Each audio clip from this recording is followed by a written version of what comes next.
Ta boîte, j'en ai rien à branler. C'est que chez moi ici.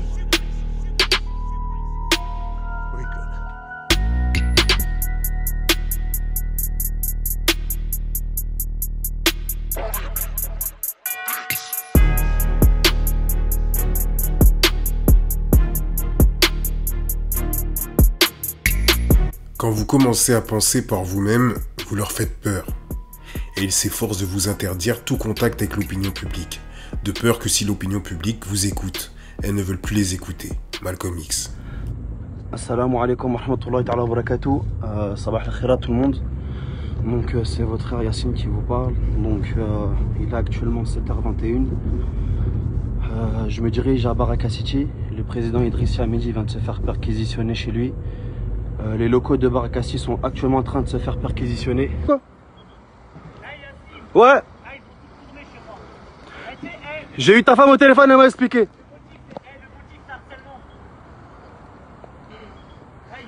Le raid est actuellement en haut. Le raid est actuellement en haut, au deuxième étage.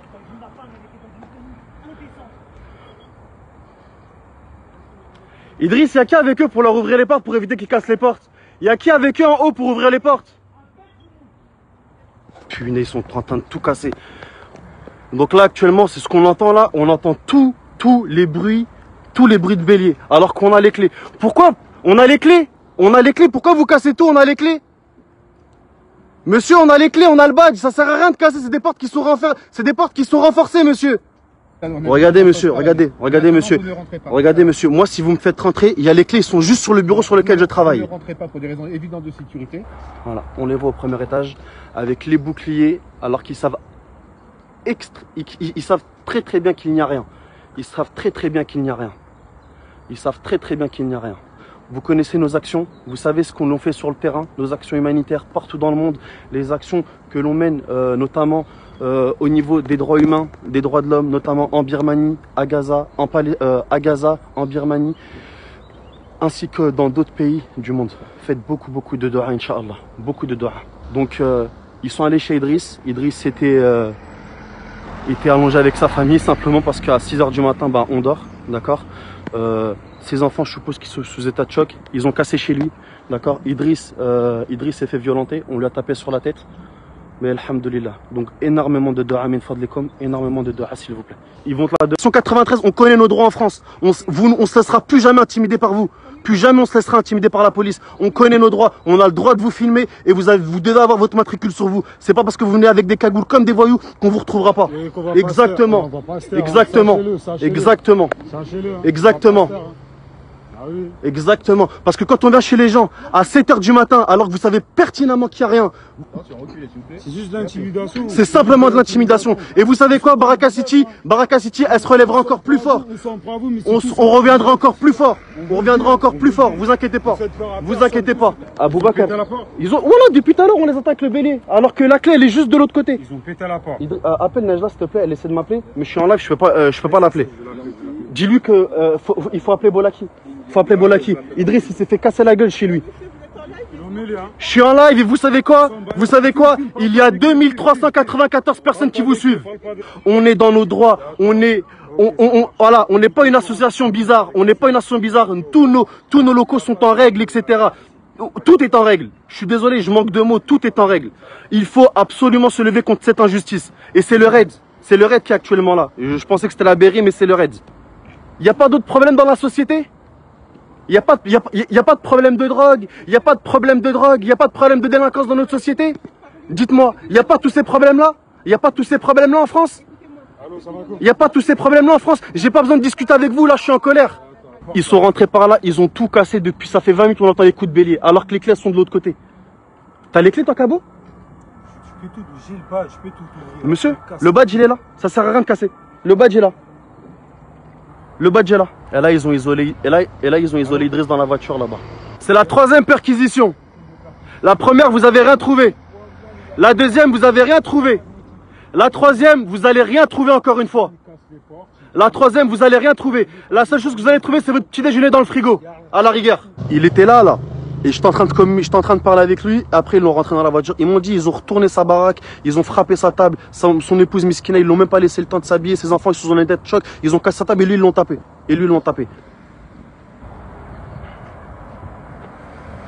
Voilà, le raid. Ça, c'est une nouvelle équipe, ça. Voilà, le raid. C'est un truc de fou, carrément. Ah, donc, ça va, voilà. ouais. Avec les maîtres chiens.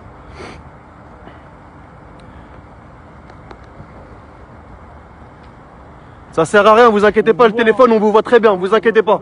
On vous voit très bien. Votre lumière ne fait rien du tout. C'est bon les gars, vous avez rien trouvé? Fiers de vous les gars, bravo les gars, on est fiers de vous nous en tout cas. Fiers de vous les gars. Sur Paris les gars, il y a des SDF qui meurent. En banlieue, il y a nos petits frères qui sont en train de mourir à cause de la drogue. Merci les gars d'être venus à Baraka City. Ils ont genre sécurisé le bâtiment, à croire qu'on cache des tokarev sous le frigo. Donc là, une fois, bon, le raid a fait son travail, ils ont cassé toutes les portes. Là maintenant ils rentrent. Donc là maintenant ils rentrent. C'est de l'intimidation, Pour fouiller.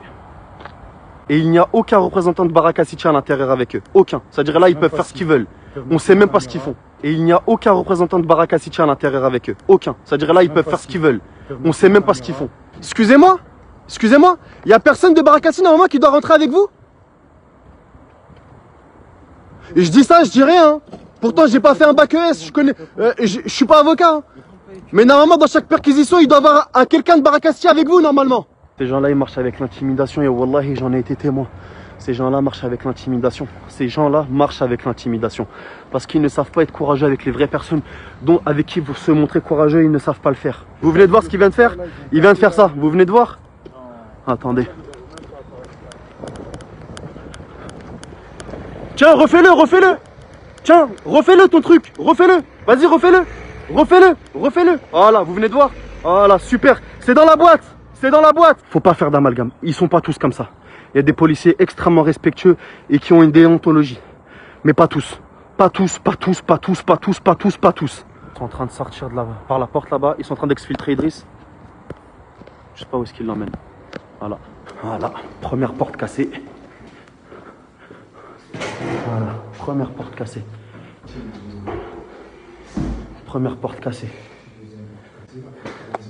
Deuxième porte. Troisième porte cassée. Bismillah. Les caméras cassées. Ils ont arraché les caméras. Tu vois, je t'ai dit, Cabo. Je te l'ai dit, Cabo. Porte cassée. Porte cassée. Voilà. Tous les documents. Bismillah. Voilà. Tout cassé. Voilà. Cassé. Wallah, c'est pas grave. Je vous assure que c'est pas grave. Voilà. Un coup de bélier, encore une fois. Voilà, coup de bélier encore une fois. Alors que les clés, elles sont là. Les clés, on les a. Les clés, nous les avons. Voilà. Tout saccagé. Ils ont tout saccagé. Voilà, tout cassé. Voilà. Il vous a fait quoi, les gars, ce bouton d'arrêt d'urgence? Dites-moi qu'est-ce qu'il vous a fait? Qu'est-ce qu'il vous a fait, les gars? Il vous a fait quoi, les gars? Dites-moi qu'est-ce qu'il vous a fait? Ils ont un peu forcé. Voilà. Moussala, voilà, les livres. Merci, les gars. Voilà. Ça sert à quoi, les gars? Dites-moi à quoi ça sert. On sait pas ouvrir correctement? Vous n'avez pas de porte chez vous? Vous avez des rideaux, les gars? C'est des rideaux que vous avez chez vous? Voilà, une autre caméra cassée. Dites-moi, les gars, ça sert à quoi? À quoi ça sert, les gars, de casser les caméras? Vous voulez pas qu'on vous voie? C'est ça? L'impunité? L'impunité en toute légalité? C'est ça? Ah ouais, donc en fait, ils avaient la flemme de chercher tout là, alors que dans une perquisition, on doit tout fouiller, non? Ah, la flemme. Ça s'appelle de l'intimidation.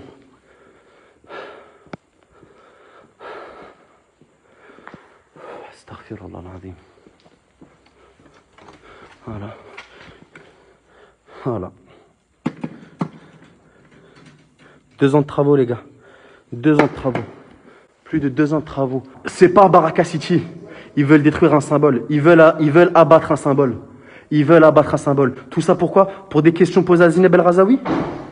Pour des questions posées à Madame Zora Habitant? Tout ça pour ça? Tout ça pourquoi? Pour des questions posées à Zineb El Razaoui? Pour des questions posées à Madame Zora Habitant? Tout ça pour ça? S'il vous plaît, il faut absolument que vous reliez, que vous relayez, du moins s'il vous plaît, ce live-là. Min fadlikum, qu'Allah vous récompense. Assalamu alaikum. Salut les amis, c'est Marcus Dia, j'espère que vous allez bien. On se retrouve pour une nouvelle vidéo, une nouvelle analyse et aujourd'hui on va s'intéresser à l'affaire Idriss Sy Hamedi. Donc ceux qui ne connaissent pas Idriss Sy Hamedi, c'est le président de l'organisation Baraka City. Baraka City, organisation spécialisée dans l'humanitaire qui fait un travail considérable depuis des années. On a pu voir en début de vidéo, donc en introduction, la perquisition qui a été effectuée au siège de l'organisation, mais il y a eu également une perquisition qui a été faite à son domicile. Il y a eu des violences de la part des officiers, selon les témoignages de la famille de Idriss Sy Hamedi. Vous avez pu voir également les détériorations qu'il y a pu y avoir lors de la perquisition au siège de l'organisation, des choses qui pour moi semblent être des anomalies par rapport à certaines déviances que certaines personnes des forces de l'ordre en France peuvent commettre par abus de pouvoir. Aujourd'hui, il faut s'inquiéter. Pourquoi il faut s'inquiéter? Parce que, apparemment, aujourd'hui en France, il semblerait qu'on n'ait plus le droit de s'exprimer à travers les réseaux sociaux. On se rapproche au fur et à mesure d'un régime dictatorial. Dictatorial tout simplement parce que je considère que toutes ces personnes qui subissent ce genre d'injustice actuellement sont mises en avant pour pouvoir aujourd'hui imposer une pression considérable sur toute personne qui aujourd'hui cherchera à s'exprimer et à apporter des vérités. On l'a vu avec Marvel Fitness, on l'a vu avec Freeze Corleone rappeur, même si ce n'est peut-être pas le même combat, mais on est toujours dans ce souci de liberté d'expression. Des personnes qui sont censurées de plateformes, de réseaux sociaux, sans aucune décision judiciaire. Des youtubeurs qui font des vidéos qui dénoncent. On les accuse de raid numérique quand ils essayent de se défendre par rapport à des accusations, condamnés à 1 an de prison ferme avec 2 ans de sursis. Aujourd'hui, le président d'une organisation dans l'humanitaire qui dénonce des agissements de certaines personnes se retrouve à être perquisitionné chez lui à 6 h du matin. On perquisitionne son siège alors qu'on aurait pu très bien lui envoyer une convocation, et sans compter toute la violence qu'il y a pu avoir et les dégradations au niveau de son domicile et également au niveau de l'organisation Baraka City. Bref les amis, aujourd'hui concrètement, je pense que ça va très très mal dans ce pays. Et quand vous allez vous rendre compte des faits qui lui sont reprochés, vous allez tomber de haut. Une fois de plus, on va se rendre compte qu'il y a toujours une justice à double vitesse en France. Et malheureusement, elle n'est pas équitable pour tout le monde. Allez, on attaque ça tout de suite.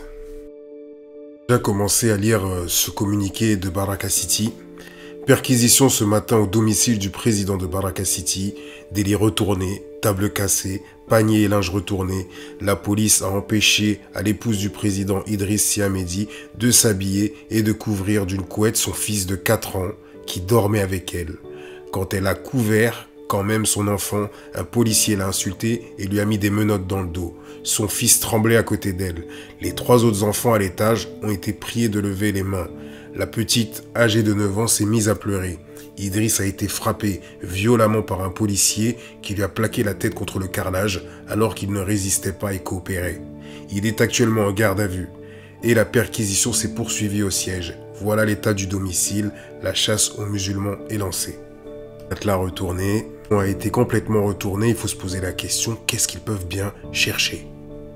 Une table basse totalement explosée. Il faut qu'on nous explique pourquoi on a besoin de casser une table basse pendant des recherches, pendant une perquisition, tout comme on a pu le voir également lors de la perquisition au niveau des locaux de l'organisation. On se rend compte qu'il y a eu de la casse gratuite, alors qu'un des membres de l'organisation proposait de donner les clés pour qu'il n'ait pas le besoin de fracturer les portes, de les casser. Et l'excuse, c'était soi-disant qu'ils avaient déjà demandé à Idriss Sy Hamedi de donner les clés, mais forcément, si vous l'emmenez sur les lieux sans lui dire de prendre les clés de son organisation, logiquement, il n'est pas censé avoir les clés sur lui. Et mis à part ça, des membres vous proposent des clés et vous dites que c'est trop tard. Donc une fois de plus, on voit qu'il y a un désir d'intimider les personnes, de mettre une grosse pression, mais on sait aussi qu'ils cherchent quelque chose. Ça c'est sûr qu'ils sont en train de chercher quelque chose. Maintenant, on va passer au témoignage de l'avocat de Idriss Sy Hamedi et il va nous expliquer les faits qui sont reprochés à son client. Écoutez attentivement. Samim Bolaki, avocat au barreau de Paris, je suis l'avocat d'Idriss Sy Hamedi, président de l'ONG Barakesti. Idriss Sy Hamedi est un journaliste, un lanceur d'alerte qui est actif notamment sur Twitter.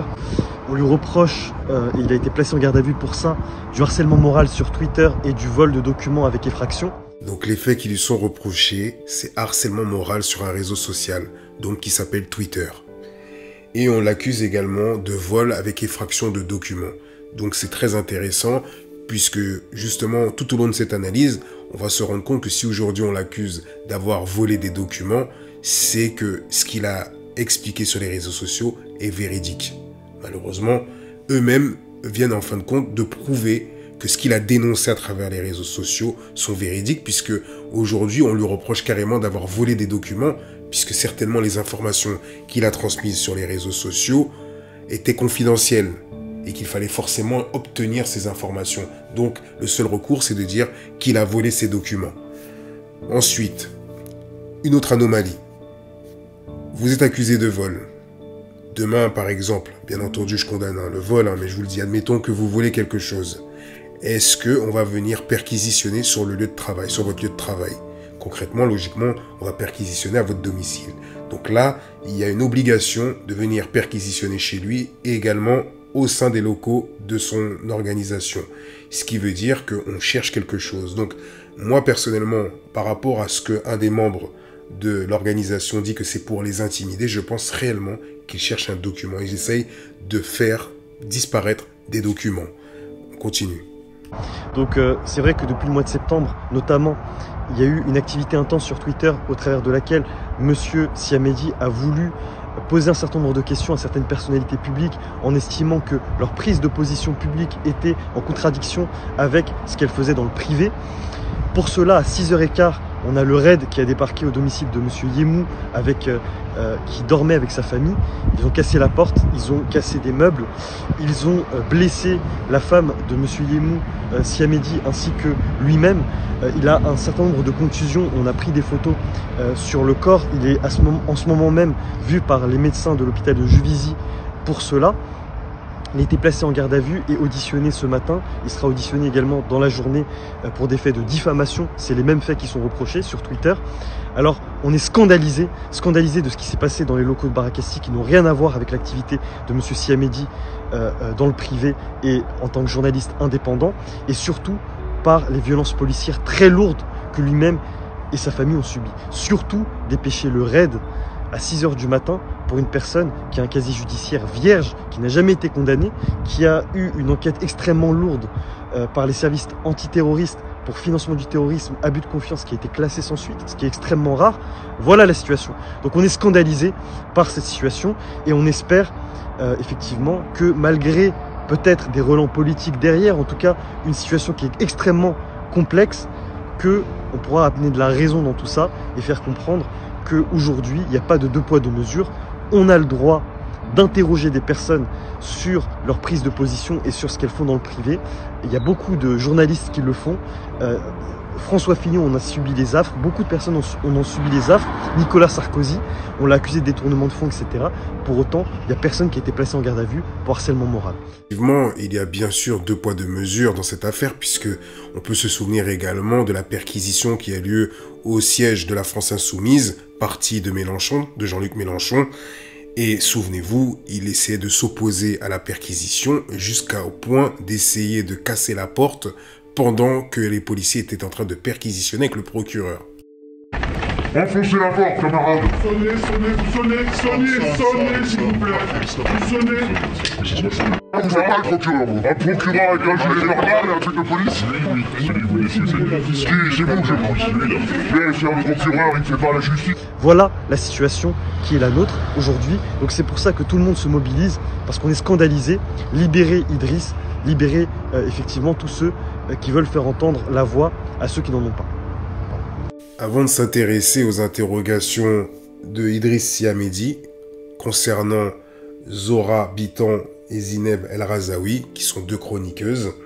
Lui, il a tenu à, déjà dans un premier temps, pointer du doigt certaines anomalies, certaines incohérences par rapport au discours de ces deux femmes, qui souvent ont des propos très tendancieux quand il s'agit de parler de l'islam, à la limite de la diabolisation. Mais lui, il va faire en sorte de montrer que ces deux femmes sont des hypocrites.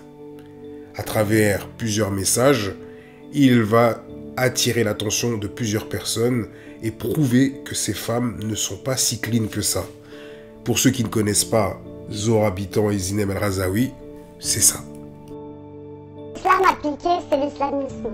Et l'islamisme appliqué, c'est le terrorisme. Le voile fait partie du package idéologique qui mène au terrorisme. Les femmes voilées appartiennent et affichent une idéologie qui est l'idéologie de l'islam radical, qui est une idéologie dont l'aboutissement est le terrorisme. Moi, je pense qu'il faut chercher les raisons du mal dans l'islam tel qu'il est, prôné dans les textes et tel qu'il est appliqué aujourd'hui. Que ce sont ces musulmans-là, en réalité, ceux qui, comme moi, critiquent l'islam, qui sont véritablement en danger. Moi, je vis sous protection policière. D'autres qui sont militants comme moi, qui n'ont pas de protection, sortent avec des lunettes de soleil comme ça, même à 19h, parce qu'ils sont menacés. D'autres qui ne sont même pas militants sont parfois obligés de déménager à 300 km de chez eux pour avoir le droit de vivre une relation d'amour avec un non-musulman ou de boire un ballon de vin au déjeuner, c'est-à-dire de vivre à la française. Nous vivons véritablement comme des persécutés ici, et nous continuons, et nous sommes absolument effarés de voir que les pouvoirs publics versent des subventions à des associations constituées par nos persécuteurs, les islamistes. Et c'est des gens comme ça qui banalisent et qui font la comparaison avec une nana qui est dans une église et qui donne sa vie au bon Dieu avec sa croix et son machin.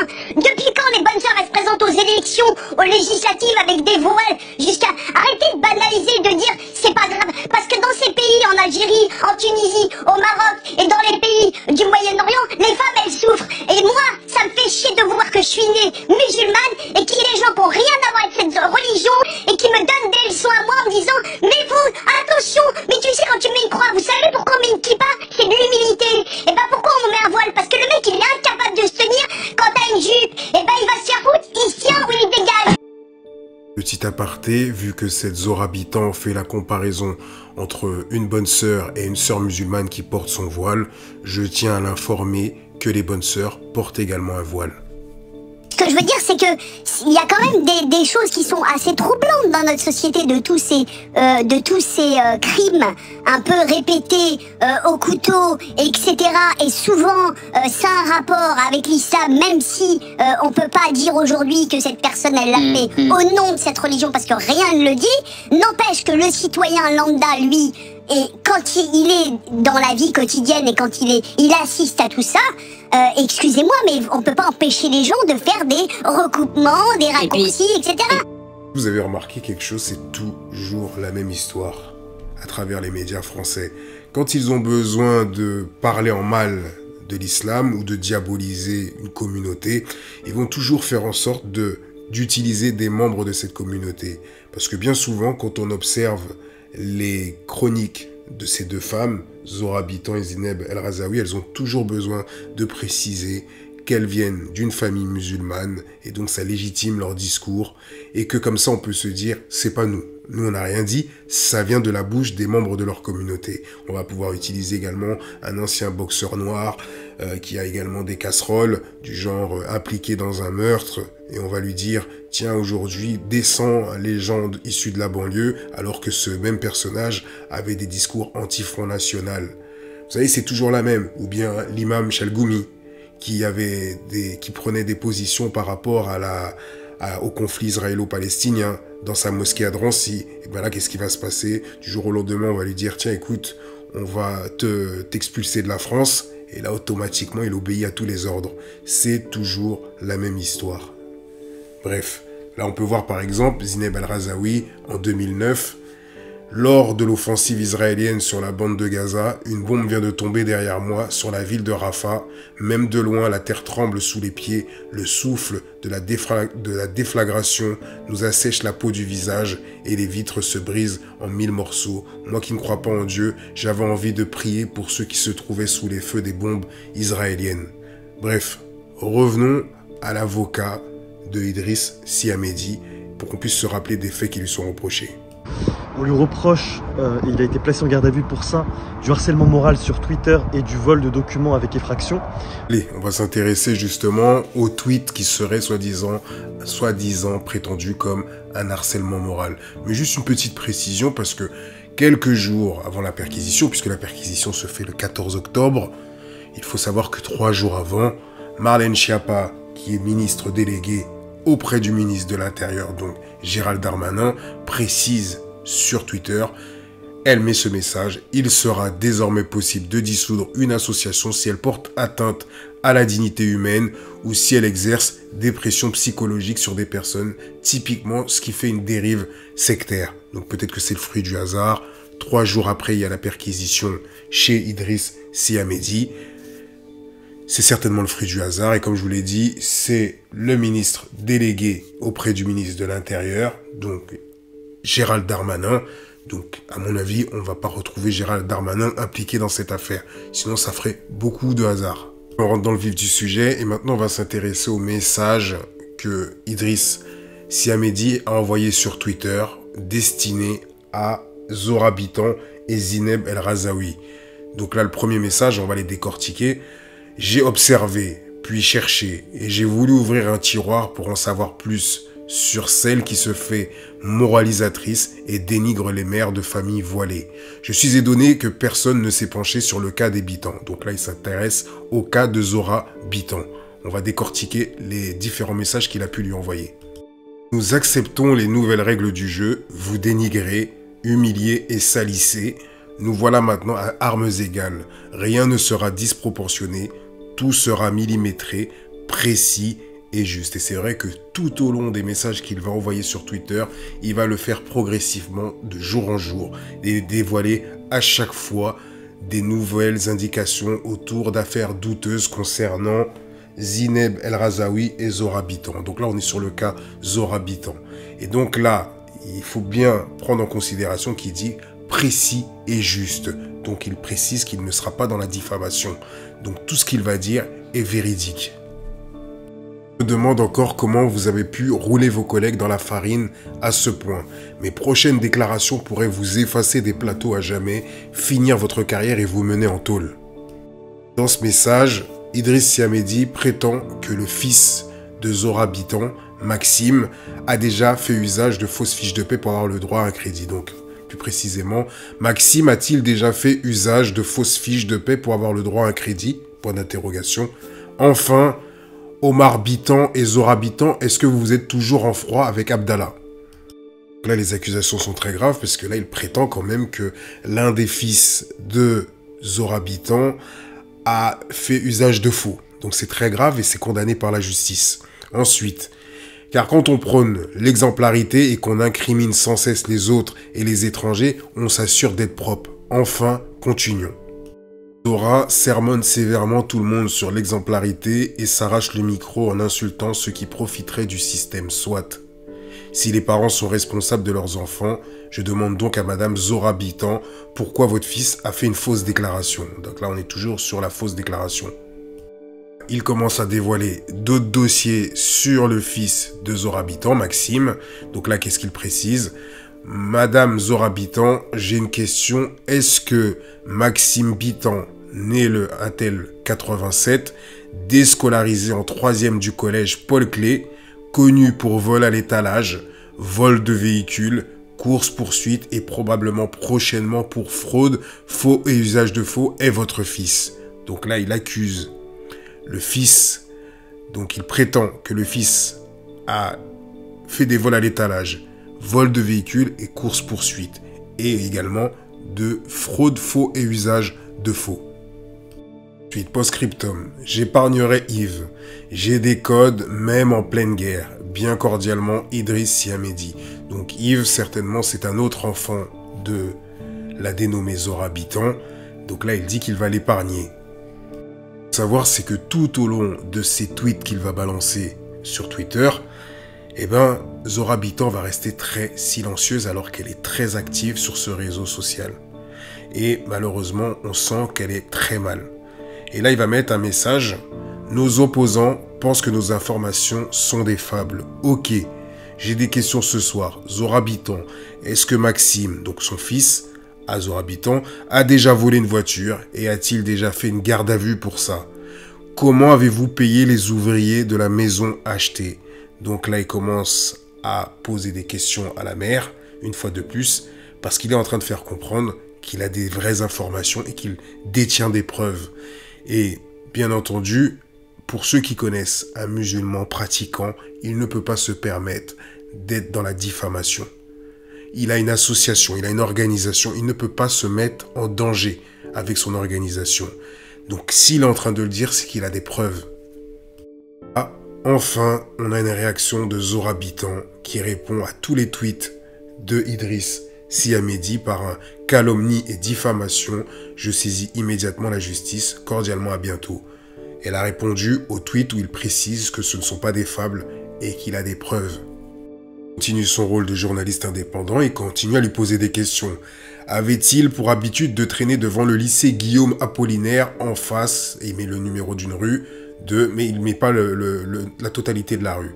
Ces fonds générés par Pixprono étaient-ils déclarés? Donc là, il explique que le gamin apparemment faisait de l'argent, le gamin, parce que c'est un adulte, qu'il aurait fait de l'argent sur le dos de personnes et qu'il n'aurait pas forcément déclaré les gains qu'il aurait obtenus avec cette application Pixprono.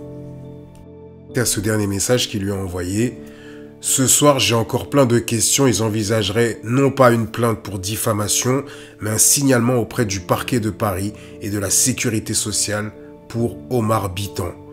Maître Bolaki, l'avocat, sur votre dossier, et moi expliquerons le signalement qui sera fait. » Donc là, il est en train d'expliquer qu'un dénommé Omar Bitan aurait été impliqué dans une fraude à la sécurité sociale et qu'il y a déjà un avocat sur le dossier. Ah, j'avais oublié, j'ai d'autres questions vous concernant sur une cagnotte bien spécifique. Enfin, ma volonté n'est pas de nuire, sinon j'aurais publié l'adresse de Omar située au 13e étage à gauche en sortant de l'ascenseur. Donc là, il est en train d'expliquer qu'il détient un vrai dossier. Et forcément, il faut le faire taire. Et forcément, il faut faire disparaître les preuves. On passe au cas de Zineb El Razaoui. Et là, il va être beaucoup plus explicite. Nous souhaiterions savoir comment avez-vous pu accepter l'ouverture d'une cagnotte pour votre ami avocat le 15 novembre 2019 alors que vous aviez acheté votre riad à Essaouira le 14 juin 2019, soit quelques mois plus tard. Et donc, à travers ce tweet, il va expliquer qu'il y a eu une cagnotte de soutien pour Zineb El Razaoui qui a été faite par l'un de ses amis avocats. Et cette cagnotte était là pour soutenir Zineb, pour payer des frais d'avocat par rapport à des menaces qu'elle pouvait recevoir, soi-disant de pseudo-islamistes. Et lui, il est en train d'expliquer comment vous auriez pu demander une cagnotte alors que vous avez les moyens de vous acheter un riad le 14 juin, quelques mois avant que la cagnotte soit lancée. Et cette cagnotte avait été lancée au mois de novembre. Et donc, il demande comment une femme qui prétend ne pas avoir d'argent peut avoir acheté un riad.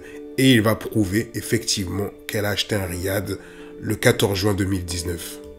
Cette fois-ci, il va mettre les photos de l'intérieur du riad et il va mettre « Vient la fameuse question avant de revenir à Dubaï ». Donc là, il est en train d'expliquer qu'il va montrer que Zineb vit à Dubaï. Madame Zineb Razaoui, comment ce riad de près de 9 pièces, manifestement à votre nom, a été acheté alors que vous aviez apparemment besoin de soutien pour payer votre avocat. Donc là, il est en train de montrer les photos d'un riad de 9 pièces qui est mis en location au Maroc. Et donc, regardez, on peut voir également qu'il met une photo où on voit justement la cagnotte de Zineb El Razaoui pour prouver ses dires. La suite, il va prouver que Zineb El Razaoui loue ce riad. Et ce qui est incroyable, c'est que cette même Zineb El Razaoui critiquait le roi du Maroc il y a quelques années de ça. Et elle va pourtant investir un riad au Maroc. Le roi de Maroc est-il un rempart contre la terrorisme? Je ne le pense pas. Je pense même que le roi de Maroc, si l'on considère que l'islamisme, c'est le fait d'imposer la religion sans un code politique, le roi de Maroc est le premier islamiste du pays. On peut voir qu'elle traite carrément le roi du Maroc de premier islamiste du pays. C'est très grave. Je ne suis pas sûr qu'il va apprécier. Ensuite, Idriss Sy Hamedi, qu'est-ce qu'il va dire par la suite? Clairement, ma question repose sur une plainte qui aurait été déposée au tribunal islamique de Dubaï Courts en 2015. La plainte ne visait pas Zineb El Razaoui, puisque le mariage en 2016 à Dubaï avec celui qui commença à la banque Saudi Fransi, mais sur son allégeance. Donc là, il est en train d'expliquer que Zineb s'est mariée en 2016 à Dubaï. Donc là, ça pose un problème puisqu'elle critique régulièrement les pays qui sont sous la loi islamique, donc la charia, et on voit que finalement, elle a un pied-à-terre dans un pays musulman. Ensuite, la question ne repose pas sur la manière dont le mari actuel, pas l'ancien, de Zineb El Razaoui s'est procuré une attestation de foi à la mosquée de Finsbury Park, mi-août 2001, pour partir un jour après les attaques du 11 septembre en Arabie. Bonsoir, Zineb El Razaoui. Avant que mes affirmations tombent, pouvez-vous, en bonne, et là il dit Inch'Allah en arabe littéraire, féministe que vous êtes, garante des droits de la femme, nous affirmer que votre servante à Dubaï, d'origine éthiopienne, est bien traitée? Donc là, on commence à se poser des questions, puisque là, donc, il précise bien qu'elle a un pied-à-terre à Dubaï et qu'elle a une servante d'origine éthiopienne qui aurait subi de mauvais traitements. Donc là, encore une fois de plus, il pose des questions et il précise qu'avant que ces affirmations tombent. Visiblement, Zineb El Razaoui n'aime profondément pas Allah. Donc déjà, il faut savoir que Zineb El Razaoui, à plusieurs reprises sur les plateaux, explique qu'elle est athée, donc qu'elle ne croit pas en Dieu. Permettez-moi une question à laquelle vous pourrez prendre tout le temps de répondre. Est-ce que votre mari a déposé plainte au tribunal Dubaï Courts en 2014 pour mauvais comportement de l'épouse? Bonne soirée. Donc là, il explique que son mari a posé une plainte au tribunal à Dubaï, comme quoi ce serait une mauvaise épouse. Et bien sûr, on a le droit de poser ce genre de plainte dans des pays qui sont sous la charia islamique. Donc là, ce qu'il faut se poser comme question, c'est qu'il semble être vraiment sûr de ce qu'il est en train de dire. Un message qui est très important, que j'aurais dû mettre bien avant, c'est ce message-là. Zineb El Razaoui, cette imposture est d'une fourberie déconcertante. D'un côté, elle insulte Allah et de l'autre, elle vit dans un pays où 5 fois par jour, elle entend Allah est grand tout en vivant au crochet d'un mari à la tête d'une banque islamique chez Rothschild, Moyen-Orient. Et forcément, quand j'entends qu'il est en train d'expliquer que son mari est banquier, qui travaille dans une banque chez Rothschild, Moyen-Orient, je comprends le message de Darmanin qui sort 24 heures avant ce tweet, où justement Gérald Darmanin, et bizarrement je vous expliquais qu'on parlait, tout à l'heure on parlait de Marlène Schiappa, qui est ministre délégué du ministre de l'Intérieur, donc de Gérald Darmanin, et là il apparaît, et là il tient à apporter son soutien à Zineb El Razaoui. Le message de Gérald Darmanin, ministre de l'Intérieur. J'exprime mon total soutien à Zineb El Razaoui, cible de réseaux ultra-violents qui menacent son intégrité et celle de sa famille. Et dans la foulée, ça ne va pas plaire à Idriss Sy Hamedi qui va poser une plainte contre Gérald Darmanin. C'est tout de même stupéfiant de voir quand même le ministre de l'Intérieur, Gérald Darmanin, venir apporter son soutien à une chroniqueuse, à Zineb El Razaoui. C'est quand même impressionnant. Aujourd'hui, on a un ministre de l'Intérieur qui se mêle à une affaire entre un journaliste indépendant qui est à la tête d'une organisation humanitaire et une chroniqueuse qui travaille également chez Charlie Hebdo. C'est quand même incroyable. Et donc là, on va voir qu'il a posé une plainte, puisque là, il certifie, il dit aujourd'hui, le cabinet Bolaki a déposé 2 plaintes, dont une contre Gérald Darmanin pour dénonciation calomnieuse et discrimination auprès de la Cour de justice. Et donc là, on va se rendre compte que Gérald Darmanin, moi je ne le savais pas, s'appelle Gérald Moussa Darmanin. Bon, ce dernier tweet que j'ai pu trouver, mais plutôt de savoir si l'union de Zineb El Razaoui repose sur des préceptes islamiques dans un pays musulman avec un visa, la contraignant, bonne féministe qu'elle est, d'être femme au foyer, avec interdiction de travailler ou d'user de ses préceptes, comme son mari l'a fait. Voilà les amis, cette vidéo arrive à sa fin. Je ne vais pas faire de conclusion, puisque je vais justement utiliser un passage de Zora Habitant qui a porté plainte contre Idriss Sy Hamedi pour clôturer cette vidéo. La seule chose que je peux dire, c'est que, selon moi, si Idriss Sy Hamedi a pris autant de risques, c'est tout simplement parce qu'il sait qu'on ne peut pas l'attaquer pour diffamation. Il faut savoir que cet homme a déjà été attaqué à plusieurs reprises. On a essayé de le faire passer pour quelqu'un qui finançait des terroristes. Il a été blanchi de ces accusations. Donc il sait qu'à tout moment, on voudra forcément lui faire la peau. Et donc je pense qu'il sait pertinemment qu'il ne peut pas faire d'erreur. Maintenant, le gros problème selon moi, le gros problème, c'est par rapport à la perquisition qui a été faite pendant un long moment sans aucune personne appartenant à l'organisation. Donc là, ça pose un problème. J'espère qu'on ne va pas se retrouver avec des fausses preuves ou autres. Mais je pense que logiquement, on ne peut rien contre lui. Après, on ne sait jamais. Hein. Vous avez vu ce qui s'est passé avec Marvel Fitness. D'ailleurs, gros soutien à Marvel Fitness. N'oubliez pas de le soutenir. Je le répète, n'oubliez pas de parler de son affaire parce qu'on ne doit pas rester silencieux. Je tiens à remercier également toutes ces personnes qui apportent leur soutien à travers les réseaux sociaux, Instagram, YouTube. Merci également pour toutes ces personnes qui font des dons Tipeee pour financer la chaîne. Ils se reconnaîtront. Idriss, Jean-Daniel, Pile Duracell, merci pour la force. Les amis, n'oubliez pas de liker cette vidéo. N'oubliez pas de la partager. N'oubliez pas de vous abonner si ce n'est pas déjà fait. C'est très important pour donner de la visibilité que vous puissiez liker cette vidéo et la partager en masse. Voilà les amis, sur ce je vous dis à très bientôt pour une prochaine analyse. Grosse force à vous tous. Peace. On ne peut pas avoir un pays où on bâillonnerait les gens parce qu'ils ne pensent pas comme nous. Moi, je suis pas fan de Mediapart, mais ils font ce qu'ils ont envie, ils font ce qu'ils ont le droit de faire mener des enquêtes, à charge ou pas, mentir ou pas, ça c'est leur problème. Mais voilà, on ne va pas mettre en prison les gens qui ne pensent pas comme la République en marche. Enfin, le jour où on fait ça, le pays, là, il est clairement foutu. Là.